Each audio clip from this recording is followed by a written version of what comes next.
Welcome to the Faber Show, where the focus is on helping you grow and preserve your wealth.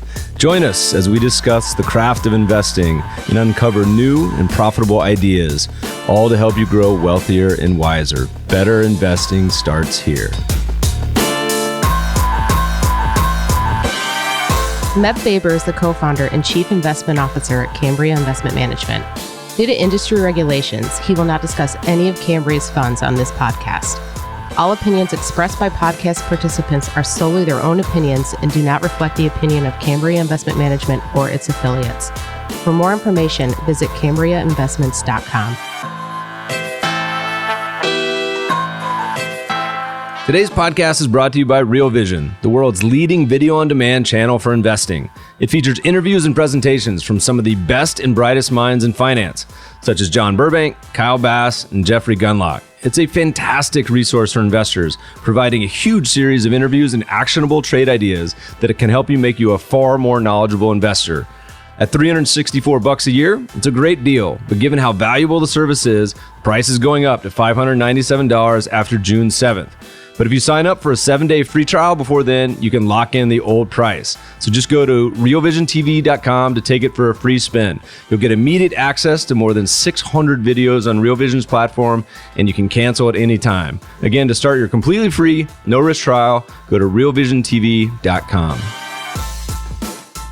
Welcome, listeners, to the podcast today. We are super excited to have all the way from the woods of Corvallis, Oregon, Ed Easterling. Welcome to the show.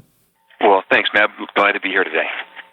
So Ed's been a oft-requested podcast guest. Ed, we actually just did a survey on my blog the other day and asked people, this is a question that Jeff and I have talked a lot about on the investment podcast before, and we said, hey, if you could give someone just a single comprehensive investing book, what would you give them? Because I don't really have a great answer for that. And so people sent in 1,000 responses, which poor Jeff and I had to put together, sort in Excel, and just wanted to give you a pat on the back. One of your books made the top 50 list. So for those who aren't familiar, Ed has been written 2 great books, runs Crestmont Research, has been a professor, and has some really incredible educational content on his website. You could spend many hours on there, many videos on there. I joked that instead of doing this podcast, we could just start it, say, go watch Ed's videos and be done, and spend the rest of the time talking about who knows what. But it's good to have you on today.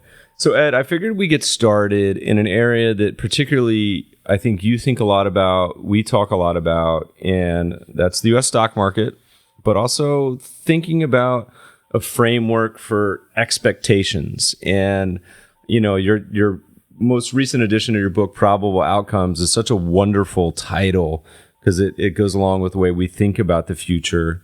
So talk a little bit about, you know, you talk about future stock market returns, and there's only 3 components of the way you see the future. Maybe talk a little bit about your framework as a starting point and go from there.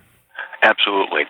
I think the framework is to first keep in mind that the stock market is not driven by randomness, but instead is, in the longer run, a very predictable market. There are 3 theories that led to people expecting that the stock market is sort of this random environment, that you can't predict returns, and certainly we know that you can't predict returns over months, quarters, or even a year or 2. What makes it different over the longer term is the fact that the stock market's driven by 3 components, and those 3 components are earnings growth, dividend yield, and the change in valuation level. So one way to think about it is it's capital gains and dividends, and capital gains are driven by earnings growth, and they're driven by the multiple. And if earnings are growing and the multiple is growing, you get super returns like we had in the 80s and 90s. When we're in environments where the earnings are growing but the multiple is declining, like we saw in the 60s and 70s, and like we've had happen over the past 18 years, coming off of the late 90s bubble, you tend to have that earnings growth offset by the decline in multiple, and it lowers your capital gains. To that, you can add dividends. So the key point here is that there are fundamental principles that drive the stock market, that stock market returns over the short run are unpredictable, or at least generally unpredictable. Over the longer run are highly predictable. And the most significant factor that determines whether we're in an above average period or below average period is actually the starting level of valuation. So if I had to sort of sum up in an elevator ride to someone what the Crestmont research approach and view of the market would be, it's that it's driven by fundamental principles, not by randomness. And over the short run, it may be unpredictable, but over the long run, it's highly predictable. And the key driver is the starting level of valuation. So I think this is a great starting point, and we've talked a little bit about this. And I mean, people like John Bogle have been even writing about this for 30 plus years. And people are often surprised to hear that Bogle has written about this kind of very basic stock market formula and puts some numbers to context. If you could go back to 1900, so for the past, 117 years, historically, we've had about a 9.6% return. 4.2% was dividend yield, broadly speaking, earnings growth around 4.7%, and you had a slight bump from valuations increasing of 0.3%. And so that's been your historical return. Now, real, because of inflation, knocks that down to about 6%. But in general, that's why people expect this historical roughly 10% return. If you think about the current environment, Ed, what is it saying right now? Is it saying we're going to get 10%, or is it saying something maybe a little bit different?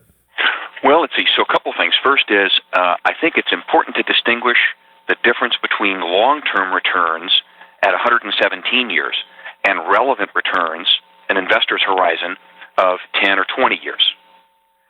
And so I think the first thing to do is to recognize that those long-term series, for example, the one you mentioned that goes back to 1900, or the very famous series that comes from Roger Ibbotson, which is the one that was published by Morningstar, now published by Duff & Phelps in the annual compendium yearbook.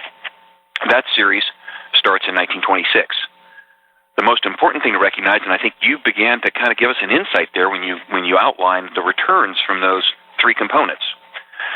You see, when those series started, the first is that those series started when PE ratio was lower than it is today.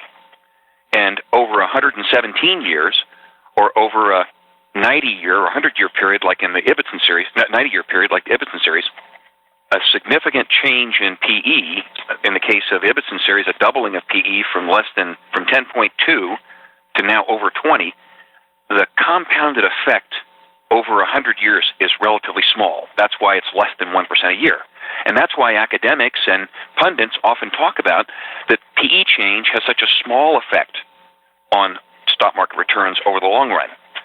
But for individual investors that have a 10 or 20-year horizon, which, by the way, may sound long to some, but when we're talking about long-term returns, those are considered shorter-term periods, the change in PE can be much more significant, often adding 5, 7, 10 percentage points to returns. So the other thing that's significant is that is this dividend yield component.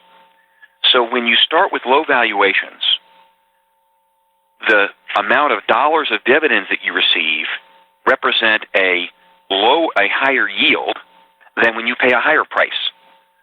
So if you pay 10 times earnings for a stock, that dividend on that price is going to have a certain yield, like the earnings yield. If you pay a high price for the stock, that dividend yield will be less. So in the case of the series that you mentioned at 4-point-something% and the Ibbotson series, which is over 4%, those were periods that started with high PEs, and therefore dividend yield is a much higher portion contributor to return. In today's environment, where the price-earnings ratio is over 20, actually at this point, normalized PE is near 30, dividend yield is 2% or less. So going forward, that component is going to be less than half of what it was in that historical return. Right, and which is where you find it today, which is we have a dividend yield about 2% in the U.S. And so and it's funny because most people listen to John Bogle, and his message is always buy and hold indexing, which, we think is totally fine. But the question I always have, because he just came out yesterday, I think it was a CFA conference, and he said he expected U.S. stocks to do 4%. Which was this 2% dividend yield will give the stock market the historical earnings yield, 4.7. So that gets you up to mid sixes, but then he lops off some for the high valuations and gets you back down to the 4%. So I'm always kind of curious. I would love to ask him, I'd say, is there some valuation to where you would say it no longer makes sense to invest in stocks at all? Because, and we'll get into this a little bit about drawdowns and everything else. So I just think this is such an interesting, and I wanted to interject, but didn't want to interrupt you. When we talk about PE ratios, a lot of people, there's like 50 different variants. Do you have a favorite, or like, is there one that is kind of, I've seen mentioned the Crestmont PE. Is there one that you think is kind of your pet PE ratio type? So I would say there's two. The first is, I like Shiller's Cape PE, PE10. Mm-hmm. I think it's well understood, well recognized, and readily available and easily computable. At the same time, I also, you'll find a number of the charts at CrestmontResearch.com are based on the Crestmont PE, which is driven by a long-term relationship regression between GDP and earnings per share. What you'll find both in unexpected returns and in probable outcomes is that I do a lot of comparing, especially in probable outcomes, of the Shiller approach to the Crestmont approach. And it's not to say that one is better than the other, but instead is to say that both of them have very similar results, but come at normalizing PE from very different approaches. So the fact that you have two different approaches and have very similar results, I think gives both of them credibility, as opposed to saying that one is better than another. Much like looking at the GDP deflator and CPI, because people often criticize CPI for shortcomings, but I think when you compare that the GDP deflator, which is another measure of inflation, comes up with very similar results, but takes a completely different approach, there's a certain amount of validation that I think takes place when you have that comparison. Yeah, and I think that's the way we talk about valuations, is we say they're often a blunt tool, but in general, the vast majority of your valuation indicators should agree, typically, particularly when you're in extremes. So when you have a market that's expensive like the U.S., any valuation indicator you look at, and it doesn't matter what it is, and this is a great example right now, you can't find one that says stocks are screamingly cheap or even cheap at all. Almost all of them, whether it's median earnings, whether it's market cap to GDP, whether it's PE ratio, all of them say there's some degree of overvaluation. So I wanted to touch on a kind of under this topic of valuations and how they have such a massive impact on future returns. You talk a lot about secular bull and bear markets, as well as cyclical bull and bear markets.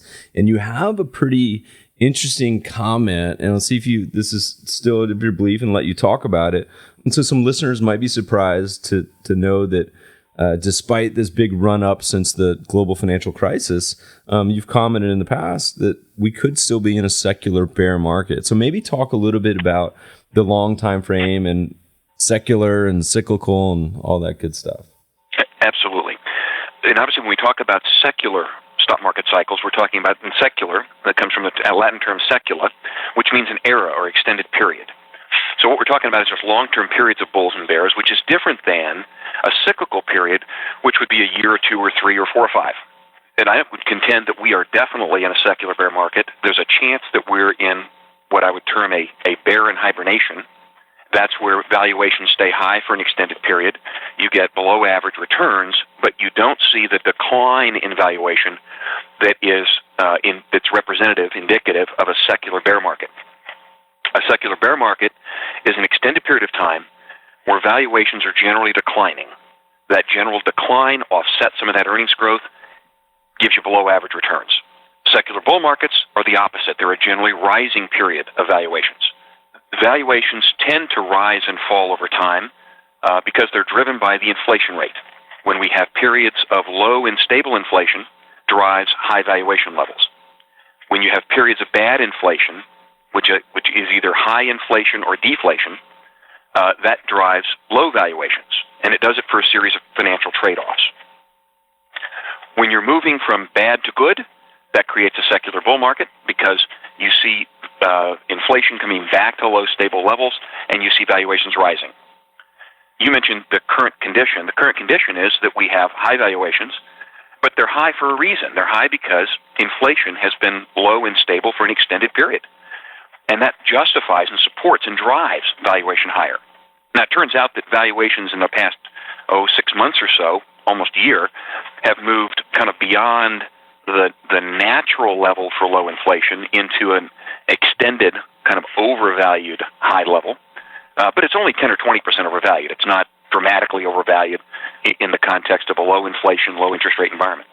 There's some great charts we'll post to the show notes about secular bull and bear markets, and it compares what would consider to be this secular bear, which Ed has starting in 2000, and the CAPE ratio, if you guys remember, the highest it ever experienced in the U.S. at a value of 45-ish, and comparing kind of the other big bears. So the one after the Roaring 20s, and another one near the end of the 30s, the 1966, which lasted 16 years, and the longest in this chart was 1901 to 1920, which lasted 20.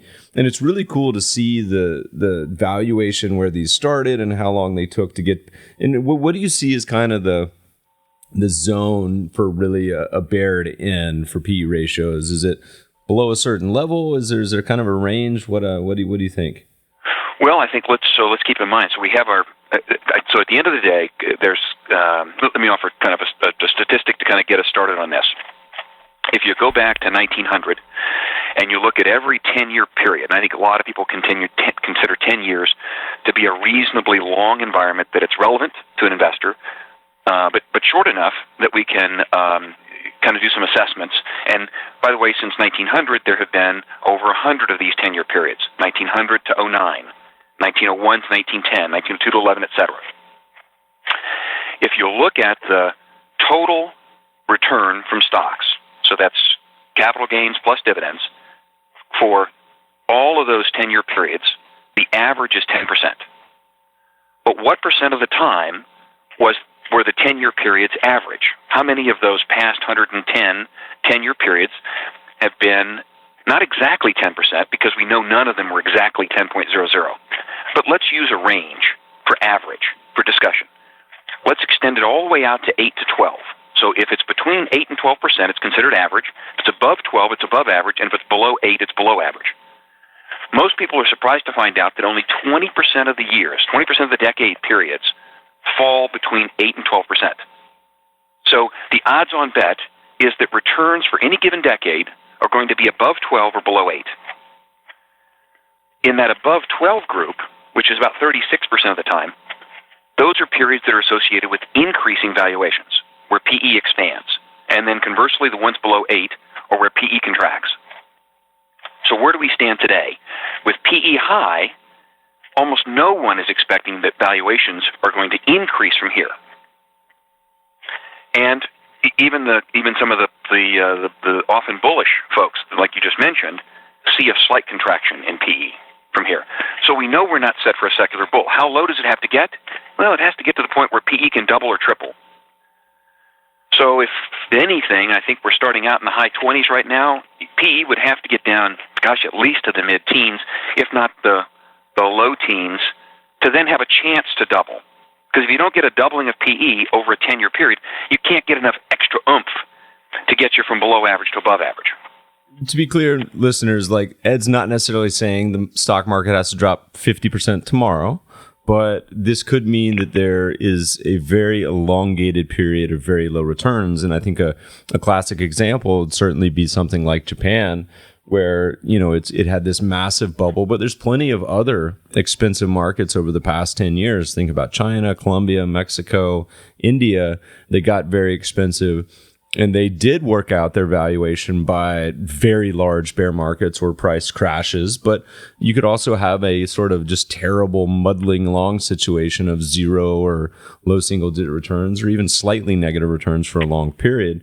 But that's usually what gets to the washout stage. And it's funny, Ed, because we've seen a couple surveys, and I actually just posted one on Twitter, which we'll read here in a minute, that show expectations for investors of around 10% for U.S. stocks, or actually 10.5%. And we kind of demonstrated with your equation and said, look, if you plug in the numbers today and assume historical earnings growth, the PE multiple has to rise to the highest it's ever been in history just to hit expectations.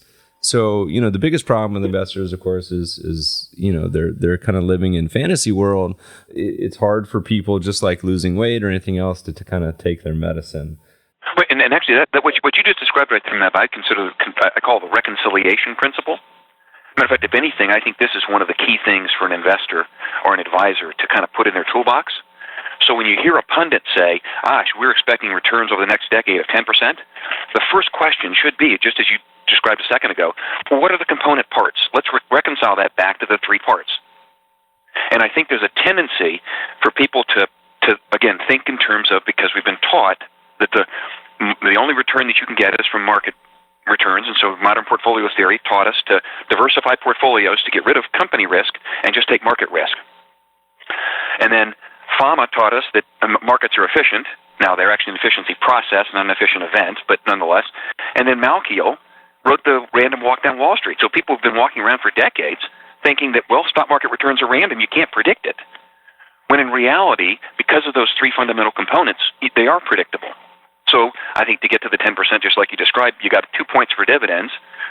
The question is, if an earnings growth generally is very close to economic growth over the long run, and in an environment where we have relatively low economic growth and inflation, that means that the nominal growth in earnings is going to be below average.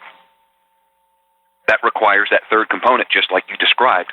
That requires PE move up to go 50% from here to add that extra oomph.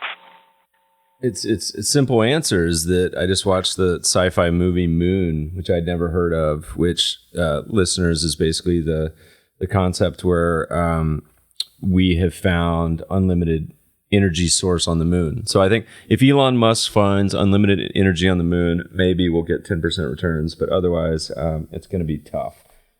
You actually have another interesting chart, and I'm skipping ahead because I did love your comment on average rarely happens. I think that's a really interesting discussion because most investors think, hey, 5-10% returns, that's going to be likely. But in reality, normal stock market returns are extreme. So you have these huge outliers both to the upside and downside. And part of that volatility you mentioned is what you call volatility gremlins.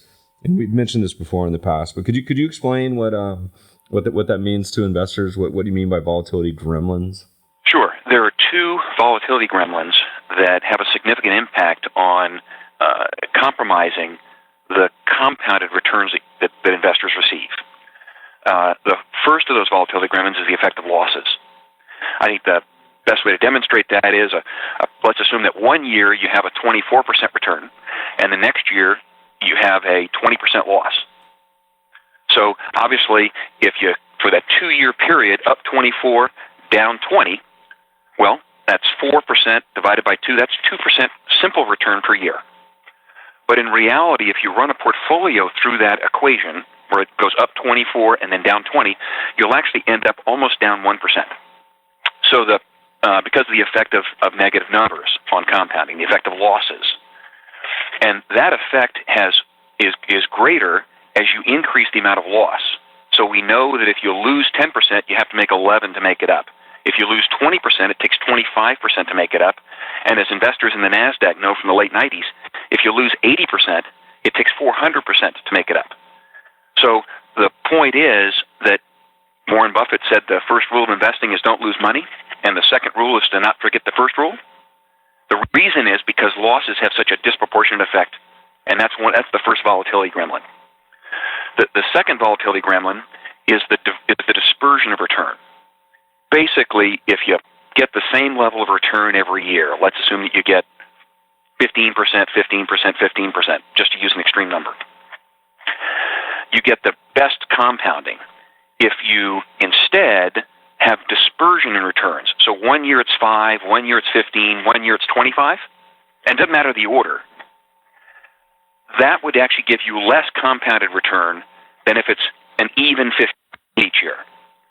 The reason that's important is there's a perception that you need to take more risk to get more return and that volatility is good.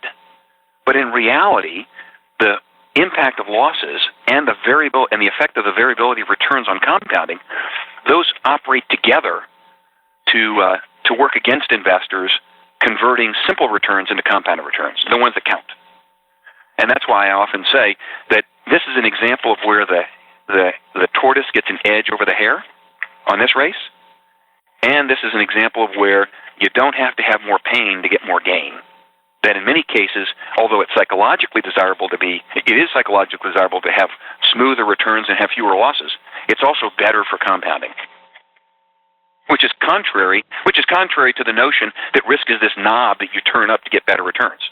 That's a great point. And thinking about, all tying this back to valuations, we've done this and we've seen a lot of others do this, where you show that high valuations, not just in the US, but globally, if you can step up valuations, the starting point is that the higher the valuation, the larger your future drawdown will be at whatever time frame, 3 to 10 years, meaning that if you're buying stocks at PE of 30, you have a higher chance of a big fat loss than if you bought them at, say, 10. And this goes back to the classic margin of safety, or that's been around for 100 years. And it doesn't even just apply to stocks; it applies to anything. You buy a car, or a house, a baseball card that's has really high tether to cash flows, or a high multiple to cash flows. Chances are probably the odds are not in your favor. So what's an investor to do? So we've been talking a lot about stocks, and as one thinks about building their portfolio, is it people just take their medicine, get 4% returns and move on? Or how do you think about building a portfolio? What are the steps? You talk a little bit about rowing and sailing in your book and videos. Could you maybe go down that thread? Certainly. And as we go into the discussion of rowing and sailing, let me just take a moment to say that I know one could listen to this conversation, could read some of the stuff, look at the charts on Crestmont Research, and get the impression that I'm bearish or negative about the market. And let me say it's actually not the case. This is really about assessing the market environment. And then when we talk about the level of returns, the forecast at this level of valuation is for returns of somewhere in the 5% range. And that's about half of the historical average from stocks. And that sounds low. But keep in mind that that's actually pretty reasonable in a historic context. Earlier in our discussion, you talked about how you bake it all down, that 10% return turns into about 6% real, right? And that includes a dividend rate that's over 4%. So since we're starting at higher valuations, we need to kind of adjust that down by a couple of points. So in an environment historically that starts at a high valuation, 4% real is right in line with history. And if you're in a low inflation environment like we are today with 1 to 2% inflation, you add that to the 4, you get nominal returns close to 5. So keep in mind, I'm not talking about a really negative scenario. What we're talking about is an environment that we start with low inflation, low interest rates, and therefore stocks are naturally priced for lower returns. So the reason that's really important is two things. The first, if you go in with I think there's a tendency to think if one understands, looks at the environment and says, gosh, it sounds like the market is priced for 5%, and that's a reasonable expectation, then it becomes empowering.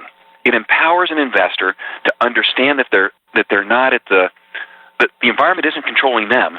They're essentially in control of their portfolios within that environment. That lets you then pick the appropriate strategy.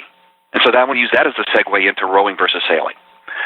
In Chapter 10 of Unexpected Returns, I titled Row Not Sail. And what you'd find is, and I think I talk about, I'm a market climatologist, I talk about what drives the market over the long term, and then investment philosophy. But that's as far as I go. So I'm not one that analyzes securities or industries or individual investment strategies, but instead investment philosophy. Rowing is the boatsman's analogy that says that there are periods of time, like the current environment, where returns are relatively low. You can't count it to be the wind at your back, and so you got to pull out the oars and row. And that means a more diversified, actively managed portfolio. Sailing, in contrast, is the more passive approach. It says the market winds are at your back, so just open the sail up, and like the 80s and 90s, enjoy the ride. But we're not set for that today. We're set for rowing. When we row, that gives us the chance to look internationally, look across different investment alternatives. But the most empowering part of recognizing that the environment is currently priced for 5% returns is that a lot of other alternatives that people wouldn't look at if you thought you were lowering the return of your portfolio by putting in a 5 or 6% REIT or master limited partnership or a commodity fund or otherwise, because if you're putting in 5 and 6 and 7% return investments, you're taking away, or you think you're taking away from that 10% bucket in stocks, that looks like you're compromising your returns. But if instead you recognize we're in an environment where stocks are priced for 5%, they're not priced for 10, and that the market is this barbell of returns, of below average and above average. It's not the bell-shaped curve that assures you that if you wait long enough, you'll get back to the middle. That empowers you to start including those other things in a portfolio. And not only are you actually increasing return in many cases, you're lowering risk. Because with the additional diversification, you reduce some of that volatility. And so essentially you're empowering your portfolio to take advantage of, to immunize against those two volatility gremlins. And you also mentioned the effect of rebalancing, where you want to come back to target more in this sort of environment, rather than just kind of the trend following environment of a PE expansion.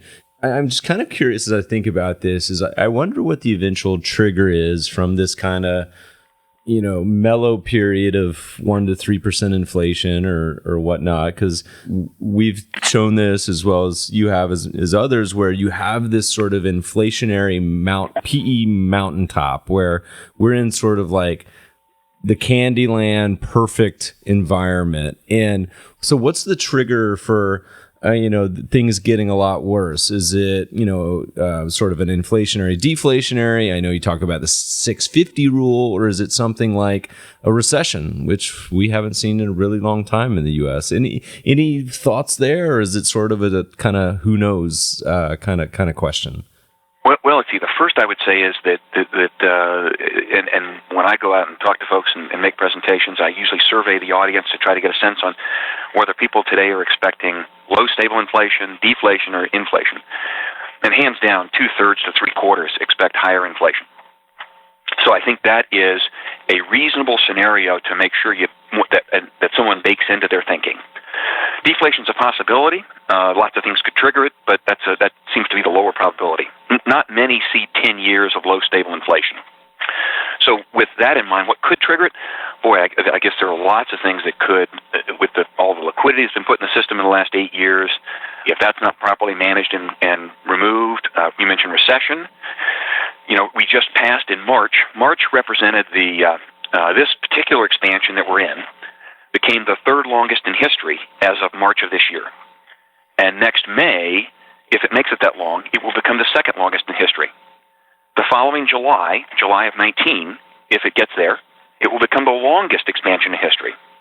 And the following January of 2020, if we get there, we will have exited the 2010s without a recession.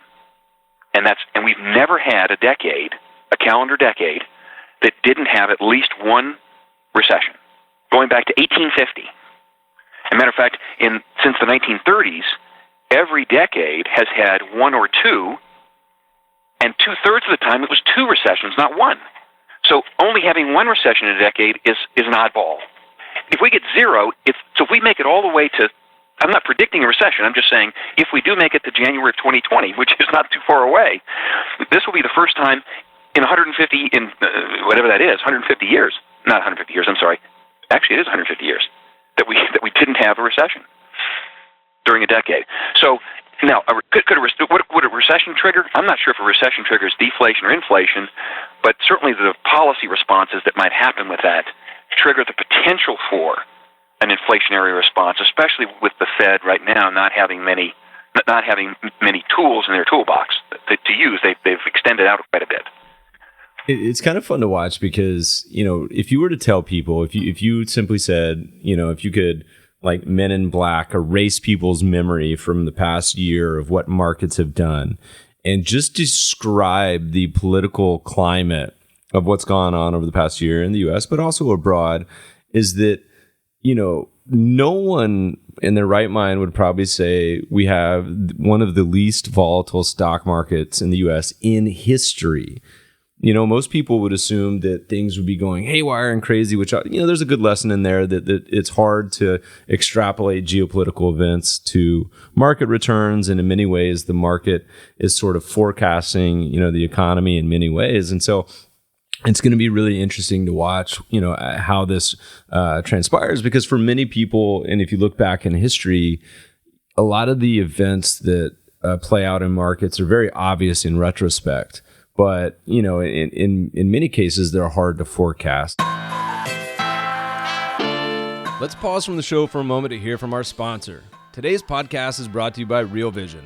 Guys, I'm personally familiar with the Real Vision crew and can't say enough good things about them. Their co-founder, Raul, actually interviewed me last year in the Caymans. If you want to watch a sweaty version of Meb talk about emerging markets, you can dig it up on the Real Vision site archives. Regular listeners of the Meb Faber Show will recognize Raul as one of our own past guests. His episode has been one of our most popular and most downloaded to date. You can check out Raul talking about Bitcoin, the business cycle, and one of the top emerging market growth stories in the world. Real Vision's content features interviews and presentations from a laundry list of names that reads like a who's who in the investing world. People like John Burbank, Kyle Bass, Mark Yusko, Jeff Gunlock, and Jim Rogers, just to name a few. If you're serious about becoming a better investor by learning from the best, you definitely need to check out Real Vision. At $364 a year, it's been a great deal, but given how much value they're putting into subscription, the price is going up to $597 after June 7th. But if you sign up for a 7-day free trial before then, you can lock in the old price. Just go to realvisiontv.com to take it for a spin. You'll get immediate access to more than 600 videos on the Real Vision platform, and you can cancel at any time. Again, to start your completely free, no-risk trial, go to realvisiontv.com. And now, back to the show. Do you have any sense, from being a publisher and having a lot of interaction with readers, do you have any sense on sentiment? And does that play any way into kind of your thoughts and calculations, or forecasting at all? And is it any comments on kind of any pulse on what the sentiment today feels like? Sure. And I tend to think in terms of, again, I think it's very difficult. There are some people who are able to get a pretty good record at forecasting shorter-term trends, maybe doing it technically or otherwise. Again, I'm a market climatologist, so when we start talking about any, the short-term and maybe near-term predictions, that's certainly outside the scope of what I would typically do. But I do look at a dashboard. And the dashboard includes things like, are valuations high versus low, and how high are they? Because it's basically an insight into the vulnerability. You mentioned volatility. Volatility is a reflection of the movement of the markets, which also tends to reflect investors' sentiment and complacency toward risk. We are today, and I'll give two measures of volatility. The first is a statistical measure of volatility, the standard deviation of the stock market on a rolling basis. And right now we're well into the lowest 3-4% of all periods since 1950. So that means that complacency is relatively high. Markets are really calm right now. The other measure is the VIX. It's starting to settle back down. It's got a 10 handle again. Just recently, a couple of weeks ago, we actually broke 10 and spent a couple of days down below 10. The history of the VIX goes back to 1990, which is that volatility index measure. And we've only had 11 days since 1990, over almost 7,000 days, only 11 of them had VIX below 10. And here we are getting ready to flirt with it again, and we did have 2 days this year where we went below 10. That's an indication of a high level of vulnerability. It doesn't mean that we're set to have a decline. It's not a prediction of a decline for the market. It just means that we're very vulnerable to conditions that can naturally occur, and that could set up for a correction. The other is corrections. We haven't had a correction in quite a long time, and those are usually healthy for a market. When you don't have them, I think when you don't have recessions, when you don't have corrections, people just get a sense that maybe things are back to quote-unquote normal, and they're stable and just ready to cruise along. In reality, that normal is actually volatile. Normal is not mellow. We think a lot about many of these topics, and you talked a little bit about. We've been talking a lot about people starting out and investors that are just learning about markets and starting to put together portfolios. But I think it broadly applies to investors in general as well. And so if you were to talk to someone who's kind of just starting out in investing, what would be the kind of main pillar that you would suggest to them if they want to get educated and practically start to get together a portfolio? So like, what do you tell people in like building a portfolio, given the current environment? What sort of advice, or where do you sort of nudge them and start to make suggestions on how to go about it? And a totally reasonable answer is just go watch my videos on Crestmont Research, because listeners, Ed's got a lot of great videos and about 200 charts and publications, including one of my favorites was the executive summary, which is Crestmont's research putting it all together, that has about a dozen bullet points with hyperlinks, which is a great way to spend a lazy afternoon if you want to learn something. But where else would you point people, or what would you tell them as sort of the foundation on kind of getting started? So I think the first thing I would do is suggest, when I taught an investments course as an adjunct a number of years ago, the one thing about the students, it was an advanced course, and so a lot of students coming in had already had the basic finance courses, and it took us the first part of the course, to get people to unwind a bit of their thinking. And so I think what I would suggest to a young person is to try to inoculate them to the notion that the stock market is random. So I think the first would be to try to get them to be skeptical of conventional wisdom, and to read a variety of pieces and look for the fundamental drivers of the market, look for the fundamental understanding of what drives the market, and to reject some of to make sure that they apply, to the extent they're exposed to tools or apply tools that are readily used in the industry, is to think about the way they're applying them. So, for example, if a person applies modern portfolio theory and Monte Carlo simulations, which is very common in the industry, Monte Carlo is a great technique. It's just too often, Monte Carlo is where they take history and create a whole bunch of different random scenarios, so that you have millions of scenarios that you then can statistically profile and come up with a prediction on the outcome of the future. And that's a great idea, and just like modern portfolio theory is a great approach, but Markowitz led off that paper saying the first phase is to start with relevant assumptions, and the second phase is about his approach. But the first one, which is my model, so basically he said, my model is only as good as your assumptions. So to that I would offer that if you're going to Chicago and you call me up and you say, what clothing should I wear? And I spent some time in Chicago, I would say, well, gosh, on average it's 65 degrees there, so just dress accordingly. But anybody who's been to Chicago knows that it's typically 90 or 30. It's not typically 60. So if you're going to run a scenario, the first question I should ask is not, the first answer I should give is not where for 65, where for the average. It should be, when are you going? And let's look at the relevant weather for the periods that you go there. So let's run Monte Carlo for your trip, either using winter days or summer days, not using every day of the year. When we apply that to the stock market, it would be for somebody today that's running a Monte Carlo simulation on future returns, look at history and look at the periods that had above average valuations, and look at the outcomes that came from those periods, not just look at every period. So I guess that was an illustration, an example of going in and just thinking about what a young person is how they're applying the tools, and also be a little skeptical of conventional wisdom. So when you were teaching classes at SMU and MBA, what was kind of like the biggest mistake or misconception a lot of the students came to the class with? Was there something that you kind of heard over and over? Because there's some that we get on the podcast and email that just kind of, it's like nails on a chalkboard. Is there anything in particular that stands out? The one that stands out the most is that risk drives return, and that the way that you increase the return from a portfolio is to increase its risk. I'll never forget, as you know, I did some research and some work in the hedge fund industry. When I first went to teach the course at SMU, and again, this goes back to the early 2000s, the head of the finance department said, just before you get started on this, you probably should go talk to some of the other professors, just let them know what you're going to teach, just so that they know what to expect.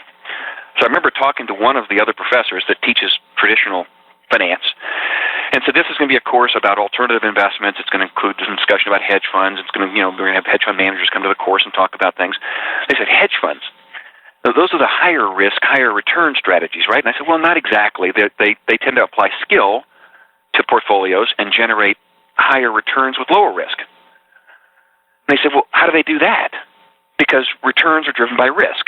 So I think we've always been, the conventional wisdom is that risk drives return. It turns out that that's a process. When you take higher risks, because of the lower probability of success, those who do get success get higher returns. But it isn't necessarily that higher risk drives higher return.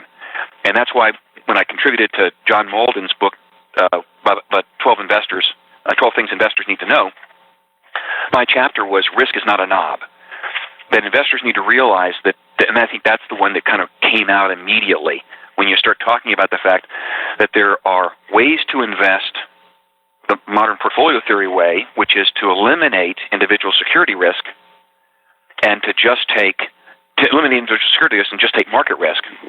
In that situation, your returns are strictly driven by the market, and therefore they're driven by the risk of the market. In the case of investors that actually pick individual securities, allocate to various strategies that use skill to generate returns, they can often generate returns without taking additional risk, but by doing it by being better at their investment approach or their investment security selection. In conventional wisdom, skill, because of the efficient markets hypothesis, Eugene Fama's theory that from the 1970s that markets are efficient, that eliminated the notion for many that skill could provide extra return, because how can you beat the market with skill if the market's efficient? So I think it's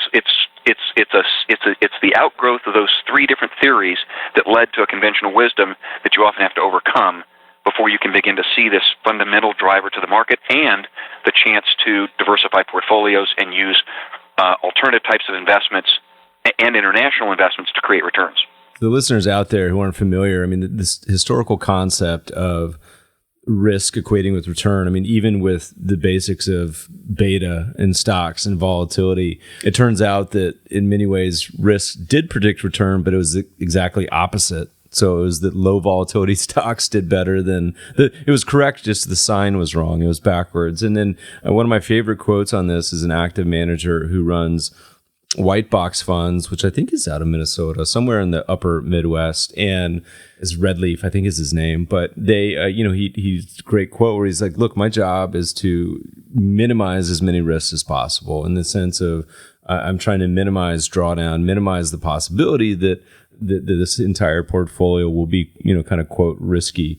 So as you think about, you mentioned hedge funds and kind of some alternatives a few times. Are there any favorite styles or strategies that you gravitate to? And for investors that are listening, it's kind of this limitless world of choice. It's sort of like going on Netflix and being like, I'm going to go pick out a movie. Do you have any suggestions for kind of people looking to allocate to that world? Or is it kind of, hey, you gotta, it's a kind of full-time 24/7 career to pick these guys. What's sort of any general thoughts on the active and hedge fund space? So as I mentioned, I really don't research, analyze, or write about individual securities, funds, or even specific strategies or styles. What I would offer here, though, that I think is probably relevant to investors' process of selecting those things is, one, recognize that there are lots of choices. And it does take lots of research to do that. In this environment where returns are so low, adding an incremental 100 or 200 or 300 basis points can be very significant to future compounded returns. If that comes and so in this environment, it can be worthwhile to pay a little more to find people who have that expertise. Because if you can add that extra 100 or 200 basis points, even though it may cost you 100 or 200 basis points, it can be very, very rewarding. The other thing I would offer is, when we talk about diversification, most people think about just having more stuff in the portfolio. And I think the important thing is, if you're in this environment, stock market's relatively highly valued. You're probably allocating some of that stock market allocation to alternatives, but still keeping a significant stock market exposure. Recognize that the most significant risk to the stock market today would be a rise in inflation. A rise in inflation that would also drive up interest rates and would cause valuations to decline would give us not just our 4 or 5% return, but it could give us a zero return over a 5 or 10 year period. So if inflation is a significant risk to a significant portion of the portfolio, the stock allocation, if you found two alternatives that were equally good, but one of them was a hedge on inflation and the other was vulnerable to inflation, there's great value in adding the one in that would be a hedge to inflation. So at least you have some zig to offset your zag if we go into that higher inflation environment that a lot of people expect. So looking at the risk across the portfolio, not necessarily just looking at the variety across the portfolio.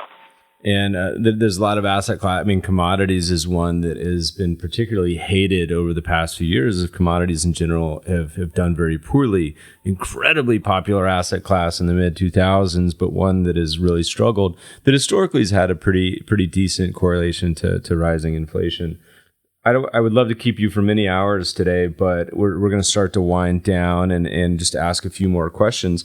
You know, we have a lot of investors on the podcast that are kind of late career, you know, maybe retirees that are focusing on income. Is any of your advice differ for them? Because they have an opportunity set where U.S. stocks, you know, like you mentioned, low single digits, U.S. bonds, 2%.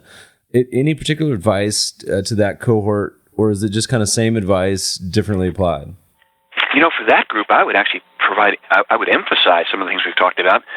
You know, one thing about that young person that we talked about earlier is that they're in an accumulation phase. And so they're constantly adding new dollars into the portfolio. So if we have dips in markets, et cetera, their new investments can be reinvested at lower valuations or be used to rebalance a portfolio. For an older investor that's going to begin to harvest that portfolio or live off the income from that portfolio, they're particularly vulnerable to early declines, and they're particularly in need of more current cash flow. So I would say some of the things we talked about because right now the opportunity is with some of those alternative investments are to pick things that have a more current yield that can provide that income and provide that balance against any. If we do have some vulnerability to the stock market in the near term, any drawdowns that might occur there. So one or two more, and then we're going to have to let you go. This is one we've asked everyone in 2017. Thinking back over your personal history, what is the most memorable trade of your own or investment, good or bad, that comes to mind? Oh, well, you know, I think the one thing that makes that hard to answer is that I tend not to do a lot of individual. In the past, I did quite a bit of individual investing or use of options in portfolies, and Jeff just perked up and spent a few years in the commodities industry, and could tell you some horror stories about lessons learned there. But Please I think do. I think the best way to answer that question right now would be to say I think that some of the most valuable lessons have been the need to keep losses, to cut your losses soon. I think the biggest mistake that I find when I talk to a lot of investors, they all look back across the year and they say, you know, if it wasn't for those 1 or 2 or 3 big losses, they would have done pretty well. Many investors that are diligent would have a pretty good hit ratio. They tend to have 55, 60, 65% of their individual choices, securities, funds, etc., be successful. But boy, they're usually those 1 or 2 big losses that turn what could have been a good year into a bad year. And that usually happens because of the lack of discipline or the susceptibility to human nature that sort of hopes that loss will stop. They begin to lose a rational view. Now, this doesn't mean that you always get out of every investment that goes to a loss, but you have to be more diligent about reassessing its value and make sure that you're properly valuing that investment, because sometimes a dip in investment creates an opportunity. But the key there is, and I think that's one of the reasons that a lot of skill-based managers and in the hedge fund industry, in the commodities industry, et cetera, the ones that tend to be successful over time are the ones that are able to bring a rational discipline to investing, and they can suppress the human emotion that has a tendency to make us play whack-a-mole with our portfolios. Yeah, I see that quite a bit, where people, will hold on to their losses all the way to zero and sell their winners. And part of the reason is that it's so hard to hang on to the winners. And if you pull up a chart of some of the biggest winners of the past 20 years, Amazon, Netflix, whatever it may be, the fortitude to have sat through that investment with just multiple 40, 60, 80% losses is really, really hard in general. And so coming up with some sort of process, I think, is really important. We've talked on it in the past. Look, buy and hold is a perfectly good solution, but as is using stop losses. We've had a bunch of people on the podcast say, look, I systematically slap on this stop loss on all my individual investment picks. It hits it, I sell it, and I move on. So it's kind of really finding out what works for you. Ed, it's been a blast today. We've had a really good time. Last question before we go is what are you most excited about, or what are you thinking about these days in the woods of Oregon? Any research areas, any topics that you're kind of mulling around, kicking around your head, working on these days that we can look forward to you writing about in the future? A couple of things that's starting to you've seen a recent couple of analyses about that I think you'll see more about is the economy and economic growth and the risks of economic growth to the market. I raised the issue in probable outcomes, but I think it's becoming more relevant now that we've had even more time, and that is the long-term average PE ratio and the range for high and low PE ratio was in an environment of historically average growth, economic growth of just over 3% real growth. And I think everyone would agree that if you have a portfolio of high growth stocks, that you would expect it to have a higher PE ratio than a portfolio of low growth stocks. If we're going forward into the future, likely to have a slower growing economy than we had in the past, we're going to have slower growth in earnings. And if we have a next few decades of slower growth in earnings, we should expect that effect alone is likely to lower the price-earnings ratio beyond whatever the inflation rate does. And that's not baked into the market right now. There's no recognition that I've seen that a slow growth economy, which drives slower growth earnings over time and would normally drive a lower average PE ratio, is having any effect on current valuations. So to me, that's a vulnerability and something we should keep in mind. I think that probably gets recognized coming out of the next recession, because for now, people are assuming a 2% growth economy, and we haven't had a recession in a long time. You take a 2% or 2.5% growth economy like we've had the last 8 years, and you add in an occasional recession, and all of a sudden we're looking at a future of sub 2% growth. And that's a lot less than the 3 and change that we had historically. And so to me, that's a vulnerability, just to keep in mind, that could potentially lower the return from stocks below that 4, 5, 6% that we talked about earlier. Let us know when you publish. We'll have you back on the podcast. Ed, it's been super fun. Where can listeners find more information if they want to follow your work and keep up to date? Sure. At crestmontresearch.com, it's an open access website. There are no banner ads or fee subscriptions. I look forward to, there's a page on the website where investors or readers can send questions or comments. Those comments and questions often help generate additional research. There is on the website a sign-up for notifications when there are updates. As a market climatologist, I am not writing about this every week or month, but generally it's once or twice a quarter.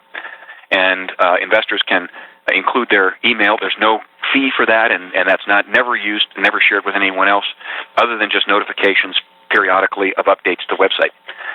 On the website, in the books and video section, you referenced it earlier, there is a video series that's based upon the book Unexpected Returns. It's a complimentary video series, and I think there's a trailer, an 8-minute trailer there that a person could take a look at and see if they want to spend the time listening to the video series. And then if they really get interested, there are always the books, and obviously Amazon has both books if an investor or a listener would like to dig in even deeper. And by the way, we got to talk you into getting ebooks. Ed, do you not have ebook Kindle copies for either book? Well, the Unexpected Returns actually went digital a few years ago. So Unexpected Returns is available on Kindle, on ebook. So obviously it's beyond Kindle. Probable Outcome has not gone digital yet. but unexpected returns is available that way. All right, summer project. I could care less because I'm a physical book guy, but so many I know of our readers now are ebook converts. So just so you know, Meb, one of the challenges in going ebook for both of my books, the books contain about 60 to 75 color charts and graphs. That's one thing you'll find different about the unexpected returns and probable outcomes books, is they're printed in color so that the graphs can be more insightful. In ebook format, that's a little more challenging to manage, and a lot of people's ebook readers are monochrome. Some are not, but some are, and so the charts some of those charts just don't quite look the same when they're in black and white. Yeah, thanks for the chance to share those things with the readers today. Yeah, just go download them off Ed's website and print them out and put them up on the wall. They're great. Ed, it's been a pleasure. Thanks so much. Listeners, thanks for taking the time to tune in today. We always welcome feedback and questions at the mailbag at feedback@themebfabershow.com. As a reminder, you can always find the show notes. We'll post links to a lot of Ed's publications and other episodes at mebfaber.com/podcasts. Subscribe to the show on iTunes. And if you're enjoying it, hating it, please leave a review. Thanks for listening, friends, and good investing. Today's podcast is sponsored by The Idea Farm. Do you want the same investing edge as the pros? The Idea Farm gives small investors the same market research usually reserved for only the world's largest institutions, funds, and money managers. These are reports from some of the most respected research shops in investing. Many of them cost thousands and are only available to institutions or investment professionals, but now they're yours with the Idea Farm subscription. Are you ready for an investing edge? Visit theideafarm.com to learn more.